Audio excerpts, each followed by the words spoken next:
Everyone who clicked on this video is familiar with The Legend of Zelda: Majora's Mask. There have been many things that have served as the topic of discussion when talking about Majora's Mask over the years. Is it the best Zelda game on its system? Are there too few dungeons? Is Link dead in the game? However, I want to discuss something that has always stood out to me about Majora's Mask that I rarely hear people talk about, and that is the ironic comfort of The Legend of Zelda: Majora's Mask. Now, if you don't know what I'm talking about, it sounds crazy. Majora's Mask is considered to be one of the darkest Zelda games, and for good reason. An evil mask has possessed a Skull Kid and is wreaking havoc. A man, days before his wedding, has been turned into a child. A Goron leader is killed. A soon-to-be Zora mother has her eggs stolen. And a giant moon is going to wipe out everything in 3 days' time. This, of course, is just scratching the surface. There are many, many other horrific things that are happening or have happened by the time that Link arrives in Termina. This should not be a comforting place. It should be extremely disturbing.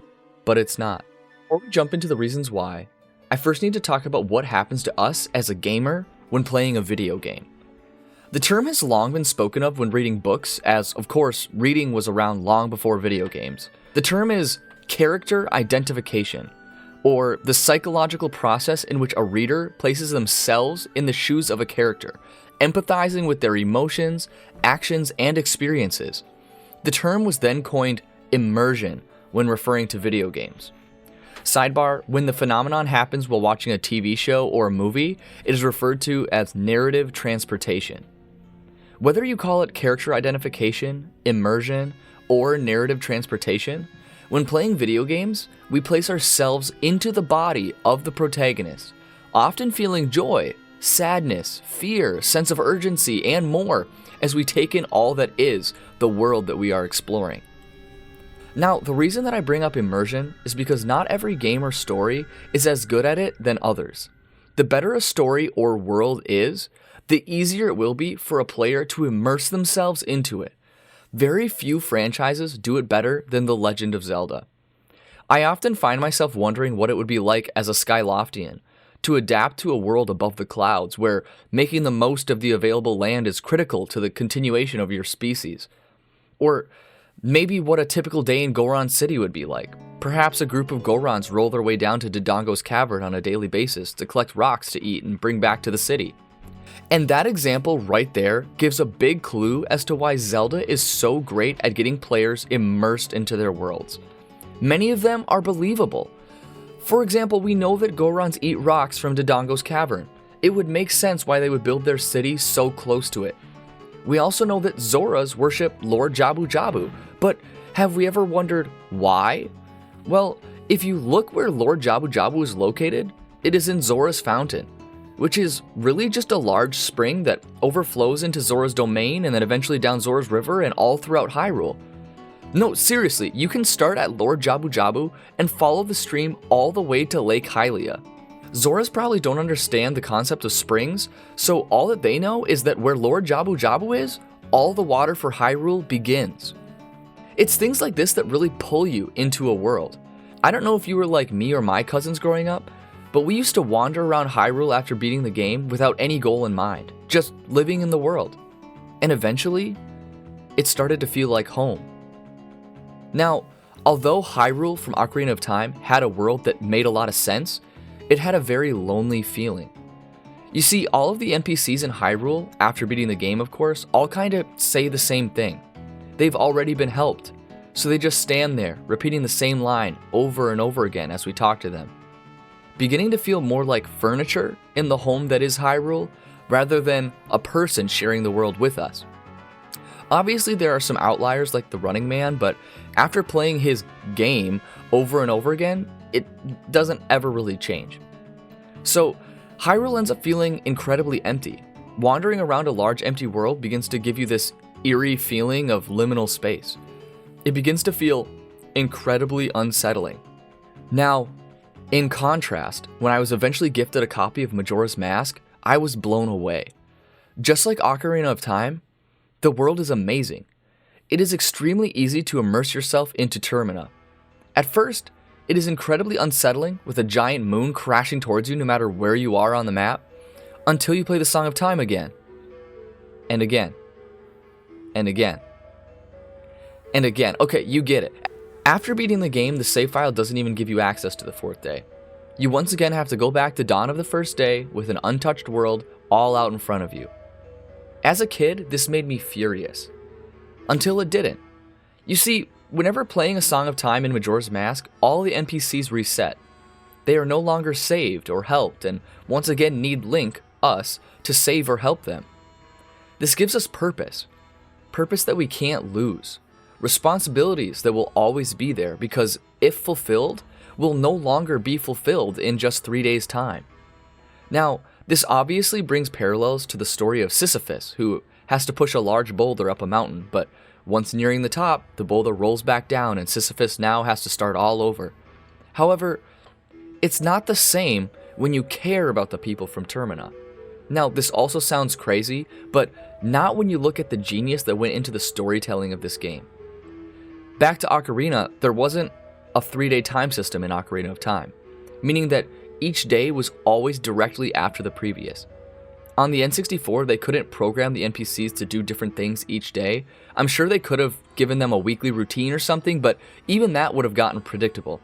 However, one of Majora's Mask's biggest criticisms was its time limit. But I want to turn that on its head and say it was actually one of its greatest strengths in terms of world building. Each NPC only needs to be programmed for 3 days, meaning that we can learn their routines, but they never get old. They don't get old because we know that each character has a plan and a future beyond the 3 days, assuming that the moon doesn't crash. This completely shifts the narrative from Ocarina of Time, where it feels like the NPCs are only getting a glimpse into our life, where in Majora's Mask, it appears that we are only getting a glimpse of theirs. And let me say, the amount of emotion that is poured into this 3-day glimpse into each NPC's lives is unreal.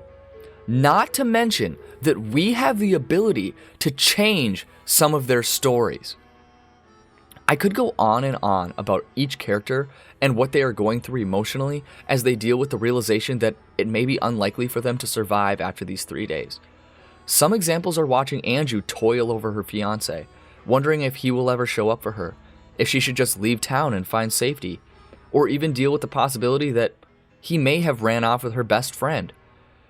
We see the emotion shown from the swordsman schoolmaster as he spends 3 days trying to fake as much emotional strength and keep his fear that eventually boils over, and we see him crying and begging not to die by the end of the 3rd day. We also see the postman, who wants to flee but it's not on his schedule, the one thing that he swore to follow all of his days as a postman. We get to learn all of these things from these people, their thoughts, feelings, emotions, and even their actions/schedules, and then after 3 days experience them all over again. It then makes you begin to feel like Bill Murray in 1993's Groundhog Day. Bill's famous line where he calls himself a god somewhat resembles what you begin to feel like wandering around Termina. Not as a god, of course, but as someone who knows what's going to happen and has the means to change it. The purpose/responsibility/sense of accomplishment and satisfaction felt when helping someone in Termina is amazing, as it usually not only gives that person temporary peace, but usually affects another NPC's story that we now get to deal with after. Cause and effect relationships make the world feel so much more lived in and make it so that our immersion into the world is so much stronger. The comfort of Majora's Mask has only grown stronger as time in the real world has gone on. As we have gone through school, gotten married, maybe even had kids, going back to Termina and immersing yourself into that world feels better than most other games. See, other games are like windows into the past. As mentioned before, the NPCs feel like statues, giving the same responses day in and day out. Termina hasn't changed in all of these years, but it's still alive. People still long for help. Your actions still impact their lives and change their outlook or outcome on the next 3 days. Termina isn't just a window into our past, but a taste, maybe even a full bite, of what life was like when it was simple. We are reminded of an adventure that we were once on as a child, longing for that same sense of adventure again, but are comforted with the feeling that the world still needs us. It always has. A good analogy would be, what if you went back to your childhood home, but today?